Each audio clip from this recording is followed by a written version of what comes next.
Voilà, nous recevons pour vous, M. Choukourou, les défenseurs des déplacés de la République démocratique du Congo. Il parle toujours de ce qui concerne la situation sécuritaire dans l'Est. M. Choukourou, bienvenue. Merci. Avant qu'on parle d'abord de l'Est, il y a cette polémique sous la toile par rapport à Vital Kamerhe.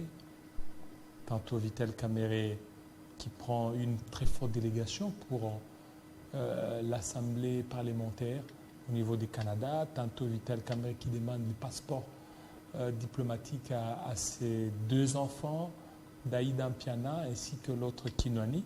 Et tout ça, ça fait jaser. C'est que ça risque encore de fragiliser Vital Kamerhe. Non, il n'y a pas question de fragiliser Vital Kamerhe.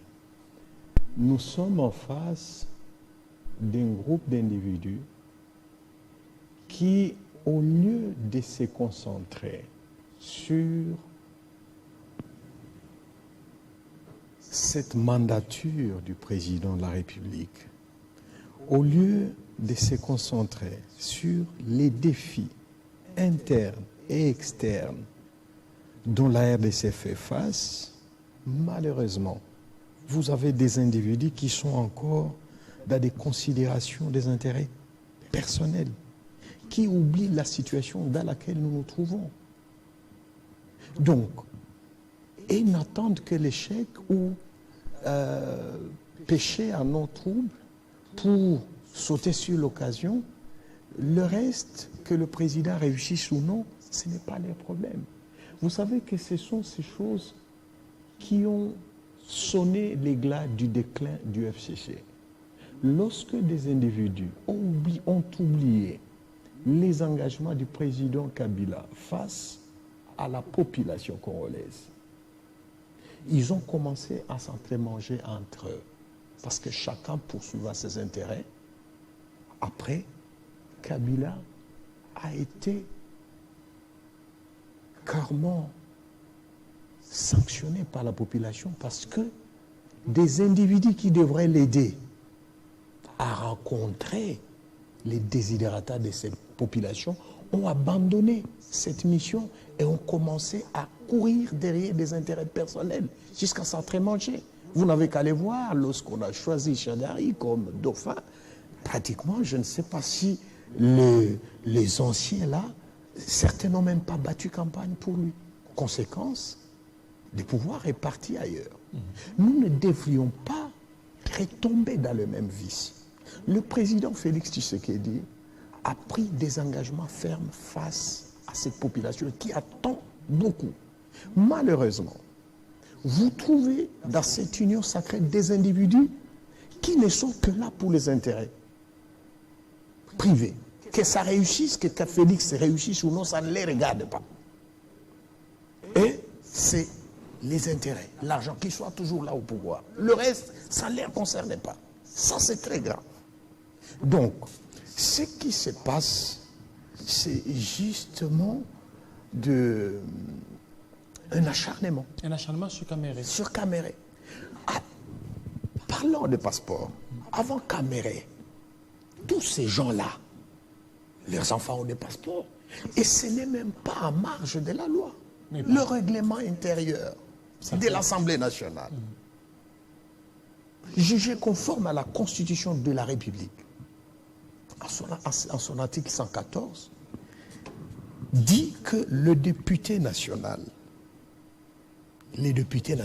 a droit au passeport diplomatique ainsi que les enfants à charge. Oui, les enfants. S'il faut entrer dans ces détails, Daïda et Kinwani, ils sont à charge de Vital Kamerhe. Ils sont des majeurs. Oui, mais le règlement intérieur est muet, ne parle pas. Le règlement intérieur ne parle pas de mineurs ou majeurs. Il dit enfants à charge. Et Vital Kamerhe, un homme légal, il ne peut pas accepter adresser une telle correspondance à la ministre des Affaires étrangères s'il sait que c'est illégal. Parlant de la mission au Canada, c'est une mission qui avait été préparée par le bureau Mbosso. De 22 personnes. 22 personnes. Mais c'est trop, là. Mais- Alors qu'ailleurs, il y a 2 personnes. Vous savez, le problème de nous, Congolais, c'est que nous voulons beaucoup plus les sensationnels. C'est pourquoi même de petits pays sont en train de nous damer. La PF, c'est une grande tribune de pays francophones, des parlements francophones. Et la RDC, vous savez sa place dans cette organisation. Maintenant, nous sommes en guerre. Est-ce que vous savez que la diplomatie parlementaire peut résoudre un problème que les armes n'ont pas su régler? Oui, mais 2 personnes suffisent. Mais Si vous prenez Caméré et Njoli, par exemple, Caméré, quelqu'un... le président de l'Assemblée nationale de la RDC a une assemblée comme APF, il va avec 2 personnes, encore que le premier vice-président de l'Assemblée nationale, le professeur Chulumbaï, vient d'éclairer la lanterne de l'opinion à ce sujet. En réalité, dans ce genre de réunions, il y a des commissions et des invitations viennent individuellement aux députés qui sont membres de ces différentes commissions. Donc on n'a fait que la fusion de ces différentes... On n'a pas voulu signer autant d'autres missions pour une même mission. C'est ainsi qu'on a mis on l'a éclaté, on l'a fusionné dans un nombre de missions. Donc, il y a Mais plusieurs... il y a plusieurs commissions. Et tous ne feront pas 10 jours. Il y a assez de députés dans telle ou telle commission dont les travaux en commission feront 3 jours, d'autres 4, d'autres 6. Donc, Mais tous, mais sur ces 22 ou 24, c'est 10 jours. depuis longtemps, il y a toujours eu de missions pareilles. Si vous allez interroger les archives de l'Assemblée nationale, même avec Mbosso, vous allez vous rendre compte qu'il y a eu autant de missions. Mais parce que ce Caméré, on a fait un problème, on ne comprend pas pourquoi cet acharnement. Et tout ça, et qui serait derrière ça? Toujours Union Sacrée? Malheureusement, c'est des personnes qui pensent qu'ils peuvent toujours être éternellement sur un poste. C'est anormal. Il faut accepter quand vous n'êtes pas à un poste et qu'il y a quelqu'un qui l'occupe, l'aider et pas vous battre pour qu'il quitte afin que vous vous y mettez. Il faut savoir que la République a beaucoup d'hommes valeureux qui peuvent occuper telle ou telle fonction. Pas forcément vous. Et quand ce n'est pas vous, il faut qu'il y ait péril dans la demeure. Non. Nous devons éviter ce genre de choses parce que ce sont ces genres de choses qui nous diminuent, qui nous fait sortir de l'essentiel vers des détails et nous donnons le boulevard aux ennemis de la République pour nous faire du mal. Nous sommes en guerre, on n'a pas besoin de ce genre de blagues. Encore que le faire, c'est ne pas affaiblir la personne de Caméré. Si aujourd'hui Vital Caméré échoue au perchoir de l'Assemblée nationale, c'est le président de la République qui aura échoué. Parce que le rôle que doit jouer l'Assemblée nationale, c'est aussi accompagner le président de la République sur le front diplomatique pour venir à bout cette injustice que nous connaissons à l'Est avec la complicité de la communauté internationale, des affairistes. Jusque-là, ça crépite toujours. Ça crépite toujours. On n'arrive pas à récupérer certaines localités stratégiques. Je crois que quand il y a une guerre en plein processus de rendre notre armée combative et compétitive, on ne peut pas trop demander, mais nous sollicitons à ce que la motivation soit au rendez-vous et que les signaux positifs qui sont en train d'être donnés sur les champs, qu'on permette à ce qu'on vienne à bout cette guerre. Je recommande maintenant à ce que le gouvernement de la République puisse tout faire pour que les amis Ouazalendo qui aident nos forces armées puissent avoir un support logistique afin qu'ils ne soient pas tentés de torpiller la population. Parce que les nouvelles que nous avons, c'est que ces gens-là vivent sur le dos des populations et c'est anormal. Ce que ces Ouazalendo font, ils ont droit à un accompagnement logistique.